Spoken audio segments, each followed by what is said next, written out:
আপনারা দেখছেন তারাপীঠ টিভি, সর্বদা সত্যের পথে। 3 দিনের টানা বৃষ্টির ফলে তারাপীঠ মহাশ্মশান এই মুহূর্তে জলের তলে। তাতেই সমস্যায় পড়েছেন সাধু সন্তরা। তারা এমনও জানাচ্ছেন জল বাড়তে থাকলে আমাদের লজ ভাড়া করে থাকতে হবে। আমি আমার ভিডিও জার্নালিস্টকে বলবো সেই তারাপীঠ মহাশ্মশানের চিত্রটা দেখাবার জন্য।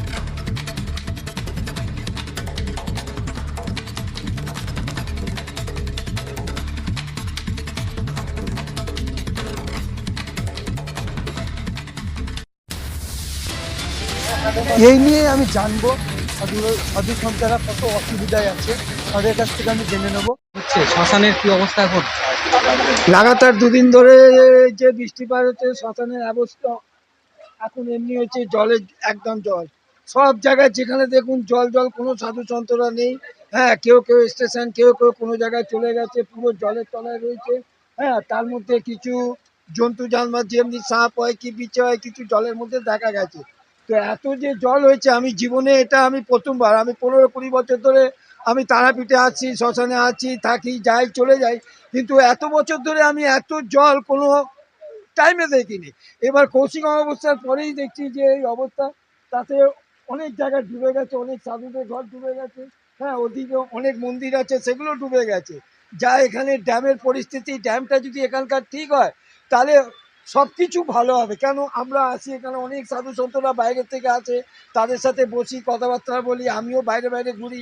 এই মাত্র অমরনাথ, কেদারনাথ, বদ্রীনাথ সব করে আমি তারপরে এলাম, এসে তারপর দেখছি এই অবস্থা। তারাপীঠ চুল্লিতে তো জল ঢুকেছে। হ্যাঁ, তারাপীঠ চুল্লি গেল, তারাপীঠ চুল্লির ওপরে জল জমেছে, সব জায়গায় জলে জলাকন। যতটা নদীতে বেড়েছে তার থেকে এখন দ্বিগুণ বাড়ছে, আগে এতটা ছিল না। আগে নিচটা দেখা যেত, আমি সকাল দিয়ে আছি।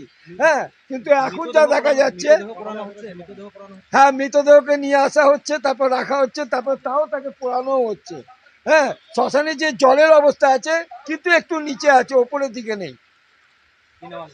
আমার নাম হচ্ছে সাগর মুখার্জি, এমনি আমাকে সাগর মহারাজ বলে। প্রথম কথা, আমি যদিও এখানে থাকি না, কিন্তু বহু বছর থেকে আমি এখানে আসছি, প্রায় প্রতি মাসে আসি। এবারে এখানে আমি আজ অব্দি এরকম জলস্তর বাড়তে দেখিনি। এই যে জলস্তরটা বেড়ে চলেছে, বিশেষ করে এই বৃষ্টির মধ্যে যা অবস্থা, শ্মশানের মধ্যে বেশিরভাগই সাধু সন্তদের আমি দেখতে পাচ্ছি না, বেশিরভাগই তারা চলে গেছে স্টেশনে। এবার এরকম যদি চলতে থাকে তাহলে শ্মশানে কি থাকবে না সাধু সন্তরা? কারণ এই শ্মশান তো সাধু সন্তদের, এই শ্মশান তো উপাসনা করে। এবার এই শ্মশান থেকে যদি সাধু সন্তদের স্টেশন এবং এই ধরনের জায়গায় গিয়ে থাকতে হয়, তাহলে তো কোনো মানে হয় না। এখানে বহু বছর ধরে এরকম বৃষ্টি হচ্ছে, বহুবারই দেখা যায় যে জল জমে, জল আবার নেমেও যায়, কিন্তু এই সমস্ত দেখার পরেও বাঁধের লেভেলটা বাড়ানো হচ্ছে না। বাঁধের লেভেলটা বাড়ালে অনেকটাই উপকৃত হতো এখানকার সাধু সন্তরা।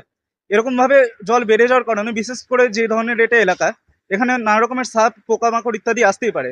এবার সেই সাপরা যদি শ্মশানের সাধু সন্তদেরকে এরকম একটা সময় কোথাও কামড়ায় বা কিছু করে, তাদের যদি বিষ লাগে, এবার তাদের কি হবে? তাদের ট্রিটমেন্টও করাতে হবে, তাতে আরো অসুবিধা। এবারে ব্যাপারটা হচ্ছে যে এই যে পরিস্থিতি, এখানে এই যে সাপখোপ আসতে পারে, এই যে জল জমে গেছে, সাধু সন্তরা যে এখানে নেই, তো আমি বলবো না যে সাধু সন্তরা আতঙ্কিত, কারণ তারা তো ঘর পরিবার সবকিছু ত্যাগ করে আছে, কিন্তু তারা যথেষ্ট অসুবিধার মধ্যে এখানে আছে। এবং সাধু সন্তদের এই ধরনের অসুবিধা ভোগ করা, এটা আমার মতে একদমই উচিত নয়। এই শ্মশানের যদি একটু সংস্কার করা হতো, বিশেষ করে যদি যে ড্যামটা আছে, ড্যামটার যদি লেভেল বাড়ানো হতো, তাহলে শুধুমাত্র আমাদের মতো সাধারণ মানুষ যারা এখানে এসে এখানকার সাধু সন্তদের কাছ থেকে বহু কিছু শিখে আমরাও উপকৃত হতাম, এবং এখানে যে সাধু সন্তরা নিবাসী আছে তারাও বহু উপকৃত হতো। এটুকুটাই আমি বলতে চাই। আমার নাম অরিজিৎ লাহিড়ী, এবং লোক আমাকে জলন্ধর নামে চিনে। বলছি, তারাপীঠ মহাশ্মশানের কি অবস্থা, কি দেখলেন? তারাপীঠ মহাশ্মশানের অবস্থা খুব ভয়াবহ। জল হু হু করে ঢুকছে নদী থেকে, সাধুদের আখড়া থেকে শুরু করে হোমকুণ্ড, এদিকে শিমুলতলা, শিবাভোগতলা সবই জলের তলায়। জল ছুঁই ছুঁই অবস্থা রামদেব সমাধি মন্দির এবং মায়ের পাদপদ্ম মন্দিরে। এখন যা পরিস্থিতি, যে কোনো সময় ভয়াবহ ঘটনা ঘটতে পারে। হয়তো এই আবহাওয়া যদি আরো 2-1 দিন চলতে থাকে, তাহলে 2000 সালের যে বন্যা, সেই বন্যার রেকর্ডও ভেঙে যেতে পারে, নদী বাঁধন। আবহাওয়া দপ্তর বলছে যে আজকে সারাদিন বৃষ্টিপাতের সম্ভাবনা রয়েছে, সেক্ষেত্রে কি আরো জল বাড়ার সম্ভাবনা রয়েছে? হ্যাঁ, বৃষ্টি যতই বাড়তে থাকবে ততই হয়তো মৌরাক্ষী বা ব্রহ্মণী নদী বা দ্বারকাবীর, এই 3টে নদী থেকে যদি জল ছাড়তে থাকে, তাহলে শুধু তারাপীঠ নয়, সমগ্র বীরভূমেই বন্যা পরিস্থিতি কেউ আটকাতে পারবে না।